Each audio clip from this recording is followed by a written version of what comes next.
मैं इस बात से थोड़ा आगे बढ़ती हूँ कि आपके पास बहुत चेहरे हैं, लेकिन यादव जी का नाम अगर आप ले लेते सर, तो फिर कौन कौन नाराज और कितना ज्यादा हो जाता ये बताने की जरूरत तो है नहीं। तो इसीलिए ठीक है, आप कहते हैं और बहुत सारे चेहरे हैं, तो मैं इस बात को मान लेती हूं।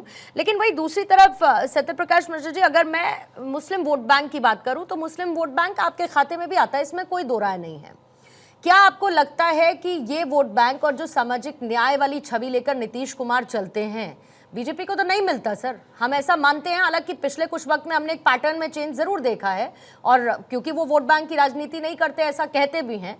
लेकिन आपको लगता है कि एआईएमआईएम के आने से आपको कोई इस पर्टिकुलर वोट बैंक में नुकसान की संभावना है?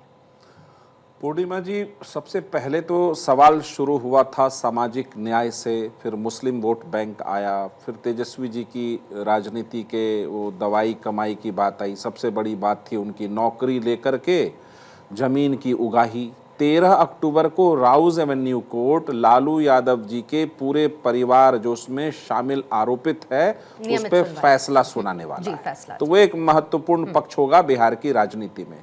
अब एआईएम जो पार्टी है और मुस्लिम तबके का जो वोट है, अरुण जी, अरे अरुण जी क्या यार, ठीक है सुन लीजिए सर, आपको सुन रहा था। अरुण जी सुनिए, अरुण जी सुन लीजिए। अरुण जी पहले ओपन, आपको सुन रहा था। आपको इतना संस्कार नहीं है कि मेरे बाद आप बोल लीजिएगा। ओपनिंग स्टेटमेंट होने दीजिए। फिर मैं आपको बोलने नहीं देता तो आपको भी अच्छा नहीं लगता। बोलिए सर। आप समझिए, मुस्लिम समाज के वोट का दावा करने वाले जो लोग हैं, यार क्या ये तरीका सर, सबके अपने अपने गीत, सबका अपना अपना तराना। अरुण जी मैं बोलने नहीं देता आपको। फिर अगर आपकी तरह संस्कार होना तो मैं आपको बोलने नहीं देता। इनका फेडर डाउन कराइए। सब अपने अपने हिसाब से राजनीति करते हैं तो करने दीजिए ना, फेडर डाउन कराइए ना। भ्रष्टाचार पे अरुण जी क्या दिक्कत है? अरुण जी, बिहार का ज्वलंत सवाल है अभी। अरुण जी, अरुण जी के नाक के नीचे अरुण जी के घर से करोड़ों रुपया निकलते हैं। अरुण जी प्लीज इनका फेडर डाउन कराइए। बोलने फिर मैं दूंगा नहीं। आपकी तरह अगर संस्कार मेरे होते ना अरुण जी, तो आप एक शब्द नहीं बोल पाते इस डिबेट में। आप बोलिए। मैं बता दूं अरुण जी प्लीज, आप बीच में इंटरफेयर नहीं करेंगे। आप अपनी बारी अरुण जी बीच में नहीं बोलेंगे। एक सेकंड, आपकी बारी आई तो खूब बोलिएगा, उछल कूद के बोलिएगा। अरुण जी अभी बीच में आप सर नहीं बोलेंगे, प्लीज ओपनिंग स्टेटमेंट होने दीजिए, सबका होने दीजिए। समाज के वोट का जो भी लोग बिहार में पार्टियां दावा करती हैं, एक सवाल छोड़कर जाता हूं आपके चैनल से कि उन तमाम पार्टियों ने मुस्लिम समाज के कल्याण के लिए एक योजना बनाई हो लालू राबड़ी सरकार ने 15 सालों में, तो बताया जाए। कांग्रेस के आखिरी शासन में 1989 में जो भागलपुर दंगा हुआ, उसको 15 साल उसके फाइलों पर लालू प्रसाद यादव, राबड़ी जी की सरकार और कांग्रेस समर्थन में थी, उस पर बैठी रही। न्याय दिया नीतीश कुमार जी ने जब वो 2005 में मुख्यमंत्री बने, और आज भी भागलपुर दंगा पीड़ितों को एक सहायता राशि मिलती है। अभी सीमांचल की बात कर रहे थे, 36,000 करोड़ का पैकेज अभी प्रधानमंत्री महोदय ने सीमांचल के कनेक्टिविटी और विकास के लिए ही दिया है। और एक बात बता दूं कि जब सीमांचल के किशनगंज में अलीगढ़ मुस्लिम यूनिवर्सिटी का एक कैंपस खुलना था, उसको जमीन बिहार सरकार ने आगे बढ़कर नीतीश कुमार जी ने दिया। और कम से कम 10 योजना बता दूं जो नीतीश कुमार जी ने अल्पसंख्यक कल्याण के लिए किया। अगर अल्पसंख्यक महिलाओं को, जो परित्यक्त डिवोर्स्ड महिलाएं थी, उनको सहायता राशि दिया। उनके लिए हुनर नाम की एक योजना है मुस्लिम महिलाओं के लिए, खासकर उसमें 2500 रुपया उनको हर महीने मिलता है।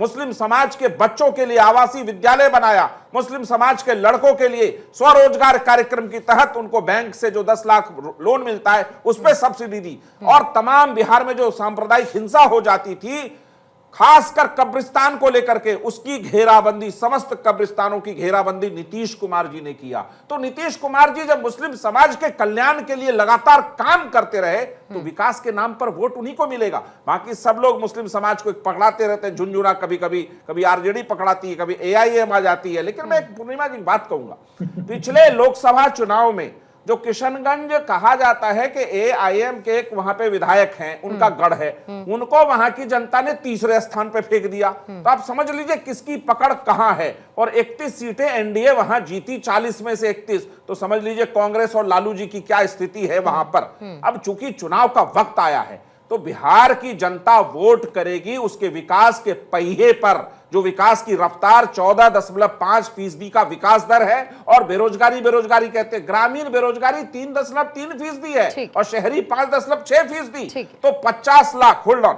हम लोग यहां डिबेट कर रहे हैं। नीतीश कुमार क्या कर रहे हैं? आज भागलपुर में उन्होंने 301 करोड़ की एक योजना सनौला प्रखंड में शुरुआत की, फिर उन्होंने खगड़िया में 519 करोड़ की योजना की शुरुआत करी। तो नीतीश कुमार बिहार के विकास के पहिए को तेज रफ्तार देने के लिए लगातार काम में, बाकी लोग तुतु में करे, कोई कहे पिछड़ा अगड़ा फल्ला। नीतीश कुमार एक ऐसे नेता है बिहार में जिनका वोट बिहार के हर तबके में है। महिला सशक्तिकरण के लिए आपको कोई नुकसान 10,000 रुपए अगर महिला सशक्तिकरण के लिए उनको स्वरोजगार में लाने के लिए अभी ट्रांसफर होना है, ये अभी हो जाएगा 26 को। उसके बाद देखिए बिहार में महिलाओं का सशक्तिकरण यानी आपको लगता है कि एआईएमआईएम के आने से कोई नुकसान जेडीयू को होगा नहीं। डॉक्टर टीना करमवीर, आप कैसे देखती है? क्योंकि 2020 में जब एआईएमआईएम ने 5 सीटें जीती तो महागठबंधन को एक डेंट तो पड़ा था। सीमांचल में जहां 50 सीटों पर लड़ने की बात वो कर रहे हैं, जनसुराज 45 सीटों पर लड़ाई करने की बात कर रही है, फिर उसके बाद जेडीयू है ही। और एक समय ऐसे था जब ये मुस्लिम वोट बैंक कोर वोटर हुआ करता था कांग्रेस का, जो पिछले कुछ समय में बदलती राजनीति में कांग्रेस से छिटका, और बाकी क्षेत्रीय पार्टियों ने उस पर अपना हाथ मजबूत किया है। तो कैसे आप देखती है, खासतौर पर महागठबंधन का आप लोग हिस्सा हैं, सीट को लेकर चर्चाएं चल ही रही हैं, सीमांचल के क्षेत्र में खासतौर पर आपको लगता है कि आपकी एक मजबूत स्ट्रैटेजी होनी चाहिए इसको काउंटर करने के लिए? जी, सबसे पहले एक नारा जो कि देश में चल रहा है उस पर जरूर चर्चा करनी चाहिए। मुझे लगता है चुनाव से पहले जो उत्तराखंड में एक नारा है, एक नारा जो कांग्रेस पार्टी ने दिया, वोट चोर गद्दी छोड़, एक नारा जो है उत्तराखंड के युवा दे रहे हैं कि पेपर चोर सत्ता छोड़ गद्दी छोड़। ये नारा इसलिए बताना बेहद जरूरी है क्योंकि ये अहम मुद्दा है। अब आप आपके सवाल पर आते हैं। अभी जो जेडीयू के प्रवक्ता हैं उन्होंने कहा किशनगंज के लिए, तो इनकी जानकारी के लिए बता दूं, किशनगंज में कांग्रेस की सीट है। इन भाई साहब को यही नहीं पता कि वहां किसकी सीट मजबूत है, वहां कांग्रेस पार्टी की सीट मजबूत है, कांग्रेस की सीट है वो मजबूत। तो मुस्लिम क्षेत्र में बड़ी बड़ी बातें कर रहे हैं, सबका साथ सबका विकास। अरे बताइए ना, किसका साथ किसका विकास है? आपके पास, आपके मंत्रालय में, आपके पास कैबिनेट में कितने मुस्लिम हैं? बताइए, कितने मुस्लिम लोगों को आपने सीट दी? अभी अध्यक्ष बनने वाले नजीर पेश करिए, बना दीजिए किसी मुस्लिम को।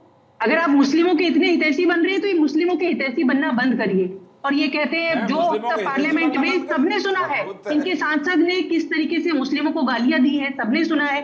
क्या हम बिहार के जो मुस्लिम हैं वो आज भूल जाएंगे? कुछ नहीं भूलेंगे। जिस तरीके की अपमान आए दिन बीजेपी के नेता मुस्लिमों को करते हैं, हर रोज गरियाते हैं कि हमें तो इनका वोट नहीं चाहिए। आज क्यों बात कर रहे हैं? किसका विकास की बात कर रहे हैं? कौन सा विकास है बताइए जरा।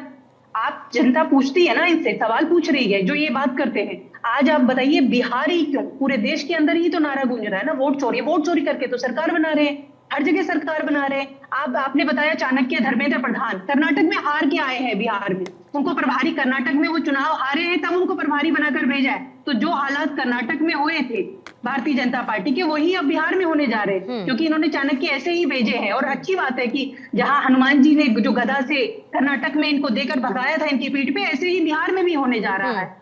बार बार ये कह रहे हैं कि हम कह रहे हैं कि जो है सबका साथ करते हैं, सबका विकास करते हैं। तो किस वर्ग का इन्होंने विकास किया? मेरा सवाल था कांग्रेस की क्या स्ट्रैटेजी होनी चाहिए? मैंने तो इनका शॉर्ट एनालिसिस आपको टीना जी करने को कहा ही नहीं था। मैंने तो कहा था कि अपना शॉर्ट एनालिसिस कर लीजिए। ये बताइए स्ट्रैटेजी क्या होनी चाहिए? आपने पूरा समय दूसरे के भरोसे हैं क्या? कांग्रेस दूसरे की मीडिया हमें नहीं बताएगा। अरे दूसरे के भरोसे हैं क्या मैडम? अरे आपको मौका दिया बताने का मैं तो कुछ बता ही नहीं रही हूँ, मैं तो पूछ रही हूँ आपसे। मैंने तो आपको ओपन ग्राउंड दिया कि आप बताइए कांग्रेस की क्या स्ट्रैटेजी होनी चाहिए। आप बीजेपी की कमजोरियां गिनाने में लग गई। तो ये आपकी मजबूती है क्या कि बीजेपी एनडीए की कमजोरी क्या है? बिल्कुल गिनाएंगे, क्योंकि उनका, अरे अपनी तो मजबूती बता दीजिए, स्ट्रैटेजी क्या है मैडम? ठीक है, मॉनस्ट्रीम मीडिया तो चाणक्य बता ही रहे। सुनिए मैडम, अरे क्यों बता रहा है? बताइए क्यों बता रहा है? बताइए क्यों बता रहा है? लोगों की रणनीति जो बताइए क्यों बता रहा है मैडम? उत्तर प्रदेश में 2022 के विधानसभा चुनाव थे तो ताकत जनता है। 403 सीटों में से 255 सीटें आई। हम लोगों की- ओडिशा में 2024 के हम लोगों की लोकसभा ताकत- चुनाव विधानसभा नहीं, चुनाव नहीं, आप हमें में मत 20 बताइए। लोकसभा सीटें ये आई मैडम, बताइए। 78 विधानसभा नहीं, ये सीटें आई। बताइए। हरियाणा का चुनाव आप लोग कैसे भूल गए? लोगों को- हरियाणा का चुनाव तो आप लोगों को रात में भी सपने में आता होगा तो चौंक कर उठ जाते होंगे कि अरे हरियाणा में क्या हो गया था, ये इसीलिए बहुत बताया बढ़िया, जाता बहुत है। बढ़िया, आपने ठीक है, बताया। अब अपना सुनिए, बता बहुत दीजिए बढ़िया, थोड़ा बहुत सा, बढ़िया, आपने बताया। थोड़ा कांग्रेस का बता बहुत दीजिए बढ़िया। मैडम। जी। आपका मुस्लिम जी, वोट जी, बैंक तो बहुत खिसक बढ़िया। गया, आरजेडी आपको मनमानी सीटें नहीं, दे नहीं रही है। उत्तर प्रदेश में आप- अखिलेश आप यादव के चिंता पास मत पहुंचे, करिए। हाथ जोड़ते रह गए, फिर भी सीटें नहीं दी। यहां तक नौबत आ गई थी कि 2 लड़कों की जोड़ी बिखर जाएगी। चिंता मत तो करिए। अपना बताइए ना थोड़ा सा, टीना करमवीर। सुनिए सुनिए जी, बिल्कुल सुनिए। अभी तो हाइड्रोजन बम, मिनी हाइड्रोजन अरे बम वो ही तो उसकी फोड़ा है। केमिकल इक्वेशन बिगड़ी हुई है, आप अभी समझिए। तो- 3 अभी बार तो से सुन रही हूँ नहीं, हाइड्रोजन बम अभी आएगा, तो- हाइड्रोजन बम आएगा। नहीं, नहीं, फिर राहुल गांधी अभी- आके कहते हैं नहीं नहीं अभी नहीं आएगा, थोड़ी देर बाद लेकर आएंगे। आप लोग केमिकल इक्वेशन उसकी सेट ही नहीं कर पा रहे। और गिरने वाला है। टाइम बाइंड, आपको टाइम बाइंड करना है बेसिकली। हाइड्रोजन बम लाएंगे, हाइड्रोजन बम लाएंगे, हाइड्रोजन बम लाएंगे, 3 बार से तो ला नहीं पा रहे मैडम। अभी तो ये सिर्फ ट्रेलर है, पिक्चर अभी बाकी है। अरे कब आएगी? बिहार चुनाव के बाद आएगी क्या पिक्चर? हिट होगी, फ्लॉप होगी, उसके बाद क्या फायदा, ये बताइए जरा। बिहार चुनाव से पहले ही होगा। फिर मैं वही बिहार में वोट चोरी आपसे नहीं मैंने होने दी पूछा जाएगी। कि कांग्रेस आपके की चैनल पर स्ट्रैटेजी बड़ी क्या होनी गंभीरता चाहिए, से- लेकिन टीना करमवीर कांग्रेस की स्ट्रैटेजी की बात नहीं करेंगी। हम लोगों की स्ट्रेटेजी आपको क्यों बताएं? हम क्या बहुत strategy अच्छी अपना बात है, रहे हैं? हम थैंक यू अपनी वेरी मच strategy- टीना जी, ये हम बताने अपनी- के लिए। हमने CWC में स्ट्रैटेजी अपनी आप बैठक नहीं की। बताएंगी, मेरा हमने- सवाल गलत था। कांग्रेस से सुनिए। उनकी स्ट्रैटेजी मुझे नहीं बिल्कुल पूछनी गलत था, चाहिए थी। बिल्कुल गलत ठीक था, है, बिल्कुल गलत राकेश था। शुक्ला जी सुनिए, जरा आपके पास CWC आती हूँ। हमने तय कर लिया, हमें ठीक क्या है मैडम, करना है, आप जनता मत के बताइए, लिए कोई करना दिक्कत नहीं है, मत जनता बताइए, के कोई लिए इशू नहीं है। करना मुझे जनता मुझे के नहीं लिए जाननी करना आपकी है। स्ट्रैटेजी लेकिन बीजेपी जिस चुरा तरीके लेगी, से लगातार नहीं चाहिए, नहीं आप चाहिए, गलत सवाल पूछ नहीं रहे हैं। चाहिए, वोट बीजेपी चोरी चुरा हो लेगी, रहा आपकी है। स्ट्रैटेजी नहीं वोट चाहिए, चोरी- नहीं चाहिए, बिल्कुल, नहीं चाहिए मैडम, क्यों बताएंगी? नहीं चाहिए, क्यों नहीं बताएंगी चाहिए। कि हम क्या strategy आपको अपना नहीं रहे हैं? बताना, हमने मत बताइए CWC बीजेपी की चुरा लेगी, मैंने हमने पूछ के गलती CWC की। बैठक की, हमने मुझे तय आपसे किया। ये पूछना चाहिए था। और हमने टीना तय जी किया। बताइए घर पे नहीं, कैसा है? सब कुछ ठीक चल रहा है मैम? नहीं, नहीं, ठीक चल रहा है। बिल्कुल बहुत बढ़िया चल अगली रहा है। अगली मौसमी अगली मीडिया अब की आप तरह करेगा। कहाँ जा रही हैं, क्या मौसमी कर रही मीडिया हैं? की तरह करेगी, गलत सवाल था चिंता टीना करे, जी। ये ठीक है, चिंता करे कि ठीक है ये मैडम, वोट चोरी गलती में हो इनको गई कितना आपसे support करना स्ट्रैटेजी है। पूछकर वोट कांग्रेस चोरी में की। कितना support कोई करना बात है, नहीं, कितना आप support सारा करना वोट है। बैंक आपका है, लगातार- मुस्लिमों का सब आपका है, सब आपका है। मेरे को चर्चा में जाना ही नहीं आपसे जब आपको स्ट्रैटेजी डिस्कस ही नहीं करनी। तो स्ट्रैटेजी आपको डिस्कस ही नहीं करनी तो मत करिए, मत करिए, आप लोगों ने मत करिए मैडम, कोई बात नहीं है, कोई दिक्कत नहीं है। राकेश शुक्ला जी मुझे ये बताइए कि ओवैसी की सीमांचल में एंट्री को आप कैसे देखते हैं अलग अलग पार्टीज के पर्सपेक्टिव से? हाजी नाजिम साहब, उसके बाद मैं फौरन आपके पास आती हूँ और आपका भी मिश्रा जी मैं रिएक्शन लूंगी। किस तरीके से आप देखते हैं सीमांचल में ओवैसी का सीटों की संख्या बढ़ाना 50, फिर सीमांचल हर कोई ये जानता है कि मुस्लिम बाहुल्य इलाका है और कुछ सीटें ऐसी हैं जो बहुत डिसाइसिव होती हैं वहां पर किसी के लिए भी सरकार बनाने के लिहाज से। 2015 में जब ओवैसी जी सीमांचल में गए तो उनको नज़रअंदाज किया गया, उनको हल्के में लिया गया। 2020 में उन्होंने दिखाया कि हमें हल्के में मत लीजिए, और जब वो 5 सीट जीत के आए तो थोड़ा सा इल्म हुआ आरजेडी को कि नहीं ये हमारा वोट ले जा रहे हैं, और कांग्रेस को भी इल्म हुआ। तो इस बार उन्होंने 2025 के विधानसभा चुनाव के पहले आरजेडी की तरफ से एक बात फैलाई गई कि ओवैसी जी भारतीय जनता पार्टी के प्लांटेड कैंडिडेट हैं।